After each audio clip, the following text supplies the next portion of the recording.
नमस्कार मेरे प्यारे दोस्तों, स्कैरी कॉर्नर के इस नए एपिसोड में मैं आपका दिल से स्वागत करता हूं। आज की जो कहानी है ये मुझे मेरे एक दोस्त ने सुनाई थी और जिस तरह उसने सुनाई थी ना, आज तक उसकी आवाज मेरे दिमाग से नहीं निकली। तुम बस ध्यान से सुनना, क्योंकि इसमें जो हुआ वो किसी फिल्म का सीन नहीं था, वो हकीकत थी। कश्मीर की वो सर्द मौत। ये कहानी मुझे मेरे दोस्त ने जैसे सुनाई थी आपको भी मैं उसी अंदाज में सुनाऊंगा और उसके नजरिए से ही सुनाऊंगा। हम 5 दोस्त थे, आदित्य, रोहन, समीर, करण और नेहा। कॉलेज के बाद सबकी जिंदगी अलग अलग रास्तों पर जा रही थी, तो हमने सोचा कि एक आखिरी ट्रिप करते हैं और जगह चुनी कश्मीर। अब आप तो जानते ही है, कश्मीर की खूबसूरती जितनी जन्नत जैसी है, उतनी ही कुछ जगहें ऐसी भी हैं जहां आज भी लोग जाने से डरते हैं। लेकिन उस वक्त हमें सिर्फ मजा चाहिए था, डर नहीं। जब हम श्रीनगर पहुंचे, सब कुछ बहुत शानदार था। बर्फ, ठंडी हवा और चारों तरफ सफेदी। लेकिन उसी रात जब हम होटल में बैठे थे, तब करण अचानक सीरियस हो गया। उसने कहा, देखो, मजाक नहीं कर रहा।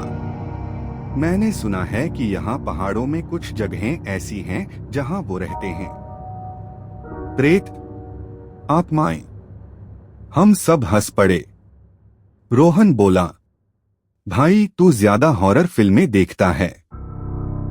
लेकिन करण ने फिर कहा, मैं सच बोल रहा हूं, खासकर सुनसान बर्फीली जगहों पर जहां लोग कम जाते हैं, वहां कुछ गड़बड़ है।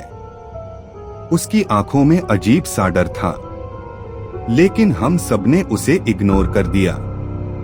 गलती यहीं से शुरू हो गई थी, वो सुनसान पहाड़ी। अगले दिन हमने सोचा कि थोड़ा एडवेंचर किया जाए। एक लोकल गाइड ने हमें एक पहाड़ी जगह के बारे में बताया, लेकिन उसने खुद आने से मना कर दिया। उसने सिर्फ इतना कहा, वहां ज्यादा देर मत रुकना। अब सोच, हमें तो और मजा आ गया। हम सब हंसते हुए वहां पहुंच गए। चारों तरफ सिर्फ बर्फ, दूर दूर तक कोई इंसान नहीं। पहले तो सब अच्छा लग रहा था। हमने फोटो खींचे, स्नोबॉल फाइट की। नेहा हंसते हंसते गिर गई। सब कुछ एकदम परफेक्ट था। लेकिन फिर कुछ बदलने लगा। अजीब खामोशी। आप यकीन नहीं करेंगे, लेकिन अचानक वहां की हवा एकदम भारी हो गई। ना कोई आवाज, ना हवा की सरसराहट, बस एक अजीब सी खामोशी। समीर बोला, यार यहाँ कुछ अजीब लग रहा है। करण तुरंत बोला, मैंने कहा था ना। हम कुछ समझ पाते उससे पहले रोहन अचानक चुप हो गया। वो दूर एक जगह घूर रहा था जहां कुछ भी नहीं था। मैंने पूछा, क्या हुआ? उसने धीरे से कहा, तुम लोगों को वो दिख रहा है? हमने देखा, लेकिन वहां कुछ नहीं था। और तभी रोहन की आंखें पूरी सफेद हो गईं। भाई, सच में उसकी पुतलियां गायब हो गई थीं। उसका शरीर हवा में हल्का सा उठ गया, जैसे कोई उसे पकड़कर खींच रहा हो। नेहा चीख पड़ी, रोहन! और फिर उसकी गर्दन एकदम से 180 डिग्री घूम गई। हम सब जड़ हो गए। रोहन के मुंह से एक अजीब आवाज निकली, तुम यहां क्यों आए? वो उसकी आवाज नहीं थी। भागो! करण चिल्लाया, भागो यहां से।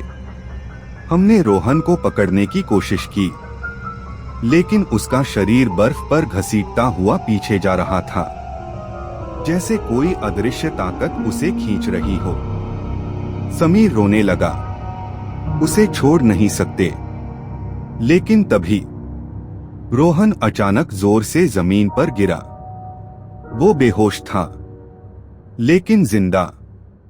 हमने उसे उठाया और वहां से भागने लगे, लेकिन वो हमारे साथ आ चुका था। जब हम नीचे आ रहे थे तो हमें लग रहा था कि कोई हमारे पीछे चल रहा है। हर कदम पर बर्फ चरमराती थी, लेकिन हमारी आवाज से अलग एक और आवाज थी, कर्क कर्क कर्क। हम रुकते, आवाज बंद हो जाती। हम चलते, वो फिर शुरू हो जाती। नेहा रो रही थी, कोई हमारा पीछा कर रहा है। करण ने धीरे से कहा, वो हमारे साथ आ चुका है। दूसरा शिकार। हम जैसे तैसे एक पुराने लकड़ी के शेड तक पहुंचे। रोहन अभी भी बेहोश था। अचानक समीर चिल्लाया, मुझे कोई पकड़ रहा है। हमने देखा, उसके पैरों के निशान बर्फ पर खुद ब खुद पीछे खींच रहे थे। वो जमीन पर घिसटता जा रहा था और हम उसे पकड़ने की कोशिश कर रहे थे, लेकिन एक झटके में वो हमारे हाथों से निकल गया और अंधेरे में गायब हो गया। उसकी चीख आज भी गूंजती है, बचाओ। अब सिर्फ 3 बचे थे, मैं, करण और नेहा। डर अब हमारे अंदर नहीं, हमारी रूह में उतर चुका था। करण बार बार बुदबुदा रहा था, मैंने कहा था, मैंने कहा था। तीसरा हमला। अचानक रोहन, जो अब तक बेहोश था, उठ बैठा, लेकिन इस बार वो मुस्कुरा रहा था, एक डरावनी ठंडी मुस्कान। उसने धीरे से कहा, अब अगला कौन है? नेहा चिल्लाई, ये रोहन नहीं है। और सच में वो रोहन नहीं था, वो कुछ और था जो उसके अंदर था। करण ने हिम्मत करके उसे पकड़ने की कोशिश की, लेकिन जैसे ही उसने रोहन को छुआ, करण हवा में उठ गया। उसका शरीर कांपने लगा और फिर उसके मुंह से खून निकलने लगा। उसकी आंखें फट गईं और अगले ही पल वो जमीन पर गिरा, बिल्कुल शांत। करण मर चुका था। अब सिर्फ मैं और नेहा बचे थे। हम दोनों भागते भागते एक छोटे से मंदिर जैसे स्थान तक पहुंचे। नेहा घुटनों के बल बैठ गई। भगवान, प्लीज हमारे दोस्तों को बचा लो, प्लीज हमें बचा लो। एक आप ही हमारा आखिरी सहारा हो। आपका सिवा कोई नहीं है हमारा यहाँ, प्लीज हमारी मदद कीजिए। बोल के नेहा रोने लगी। उसकी आवाज कांप रही थी, लेकिन सच्ची थी।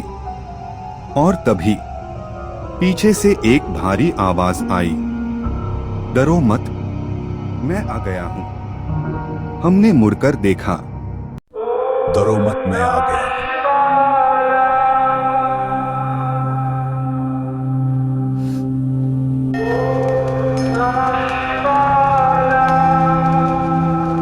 एक बूढ़ा साधु, सफेद दाढ़ी, त्रिशूल हाथ में। उसकी आंखें गहरी थीं, जैसे वो सब जानता हो। नेहा उसके पैरों में गिर गई। बाबा, हमारे दोस्तों को बचा लो। साधु ने आंखें बंद की और कुछ मंत्र पढ़ने लगे। अचानक हवा तेज हो गई, बर्फ उड़ने लगी। रोहन और समीर की आवाजें गूंजने लगी।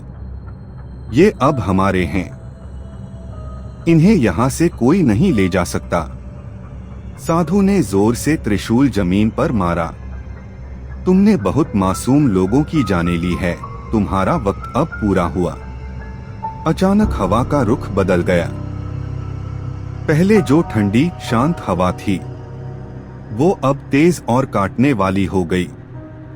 बर्फ के छोटे छोटे टुकड़े हवा में ऐसे उड़ रहे थे जैसे किसी ने तूफान को आजाद कर दिया हो।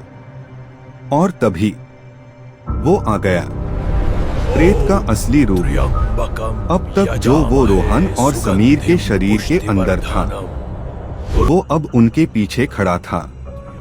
एक लंबा काला साया जिसका कोई साफ चेहरा नहीं था, बस दो चमकती हुई सफेद आंखें। उसका शरीर हवा में तैर रहा था और जहां जहां से वो गुजरता वहां की बर्फ खुद ब खुद काली पड़ जाती। उसकी आवाज भाई इंसानी नहीं थी। तुम हमें रोक नहीं सकते। साधु बाबा ने धीरे से अपनी आंखें बंद की और जमीन पर अपने त्रिशूल से एक गोल घेरा बना दिया। उन्होंने नेहा से कहा, इस घेरे के अंदर रहना, चाहे कुछ भी हो जाए, बाहर मत आना। उनकी आवाज में डर नहीं था, बस एक अजीब सा विश्वास था। फिर उन्होंने अपने गले से एक रुद्राक्ष की माला उतारी और उसे अपने हाथ में कसकर पकड़ लिया। जैसे ही साधु बाबा ने मंत्र पढ़ना शुरू किया, ओम काल भैरवाय नमः, ओम नमः शिवाय, उनकी आवाज धीरे धीरे तेज होती गई। हर मंत्र के साथ उनके शरीर के चारों तरफ एक हल्की सी सुनहरी रोशनी बनने लगी। और तभी वो साया अचानक बहुत तेजी से उनकी तरफ बढ़ा, इतनी तेज कि आंख झपकते ही वो साधु बाबा के सामने था। और फिर एक जोरदार झटका, जैसे किसी ने हवा को मुक्का मारा हो। साधु बाबा कुछ कदम पीछे खिसक गए, लेकिन गिरे नहीं। उन्होंने तुरंत त्रिशूल को जमीन में गाड़ दिया। शिव शक्ति से बड़ा कोई नहीं। अब जो हुआ वो समझना मुश्किल है। एक तरफ वो काला साया था जो हर सेकंड और बड़ा होता जा रहा था, दूसरी तरफ साधु बाबा जिनके चारों तरफ अब एक तेज चमकती हुई रोशनी का कवच बन चुका था। जैसे ही प्रेत फिर से उन पर झपटा, साधु बाबा ने अपनी माला हवा में घुमाई और वो माला अचानक आग की तरह जल उठी। जैसे ही वो आग उस साये को छुई, पूरी पहाड़ी में एक चीख गूंज उठी। भाई, वो चीख ऐसी थी जैसे हजारों लोग एक साथ दर्द में चिल्ला रहे हों। नेहा ने अपने कान बंद कर लिए, वो सहन नहीं कर पा रही थी। साधु बाबा समझ चुके थे कि ये प्रेत बहुत शक्तिशाली है, इसे खत्म करना आसान नहीं। उन्होंने आंखें बंद की और इस बार बहुत तेज आवाज में मंत्र पढ़ा, महामृत्युंजय मंत्र। उनकी आवाज गूंज रही थी जैसे पहाड़ भी जवाब दे रहे हों। लेकिन तभी वो साया अचानक बदल गया। उसने सीधा करण के निर्जीव शरीर की तरफ इशारा किया और अगले ही पल करण का शरीर हवा में उठ गया। साधु बाबा की आंखें खुल गईं। नहीं, लेकिन देर हो चुकी थी। प्रेत ने करण की आत्मा को खींच लिया और एक पल में वो कमजोर पड़ गया। बस यही मौका था। साधु बाबा ने पूरी ताकत से त्रिशूल उठाया और वो उस बड़े से भयानक से दिखने वाले काले साए पर त्रिशूल का वार करते हुए कूद गए। हर हर महादेव। एक तेज सफेद रोशनी फैली, इतनी तेज कि कुछ सेकंड के लिए सब कुछ गायब हो गया। खामोशी। जब सब शांत हुआ, वो साया गायब था, हवा रुक चुकी थी और सिर्फ बर्फ और सन्नाटा बचा था। रोहन और समीर बच गए, लेकिन करण, उसका शरीर अब बिल्कुल ठंडा था। साधु बाबा ने धीरे से कहा, हर युद्ध जीतने के लिए कुछ खोना पड़ता है। भाई, ये हिस्सा सुनकर तो मेरे रोंगटे खड़े हो गए थे, क्योंकि ये सिर्फ एक लड़ाई नहीं थी, ये थी अच्छाई और अंधेरे के बीच की जंग। और सच बता रहा हूं, हर बार अच्छाई जीतती है, लेकिन बिना कीमत चुकाए नहीं। एक तेज रोशनी फैली और कुछ सेकंड के लिए सब कुछ रुक गया। सब कुछ खत्म, लेकिन अधूरा। जब रोशनी खत्म हुई, रोहन और समीर जमीन पर पड़े थे, बेहोश लेकिन जिंदा। लेकिन करण, वो नहीं बच पाया।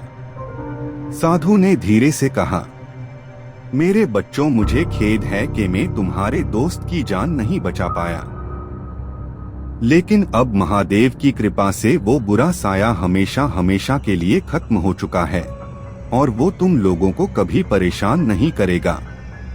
नेहा रो पड़ी। उसके बाद उन सभी ने बाबा का आशीर्वाद लिया, उनका धन्यवाद किया और वहां से निकल गए। भाई, ये कहानी सुनकर शायद आपको लगे कि ये बस एक कहानी है, लेकिन अगर आप कभी कश्मीर जाएं और कोई सुनसान बर्फीली जगह दिखे, तो बस याद रखना, हर खूबसूरत जगह सुरक्षित नहीं होती। ऐसा नहीं है कि ये बुरी शक्तियां सिर्फ कश्मीर में हैं। ऐसी बुरी शक्तियां हर जगह होती हैं, बस उनका प्रभाव और वर्चस्व कहीं कम होता है और कहीं ज्यादा होता है। ये कहानी आपको सुनाने मेरा मकसद सिर्फ आपकी आगाह करने का है, ताकि किसी भी नई जगह पर जाने से पहले आप उस जगह के बारे में पूरी जानकारी प्राप्त कर लें, क्योंकि घर पर आपका कोई इंतजार कर रहा होता है। आपके अपने जो आपसे बहुत प्यार करते हैं। आशा करता हूं कि आपको यह कहानी पसंद आई होगी। मैं तहे दिल से शुक्रिया अदा करना चाहूंगा मेरे सभी प्यारे दोस्तों का, जो अपना कीमती समय निकाल कर कहानी सुनते हैं। मिलते हैं अगली कहानी पर। आप अपना और अपने परिवार का ख्याल रखें। गणपति बाप्पा मोरया।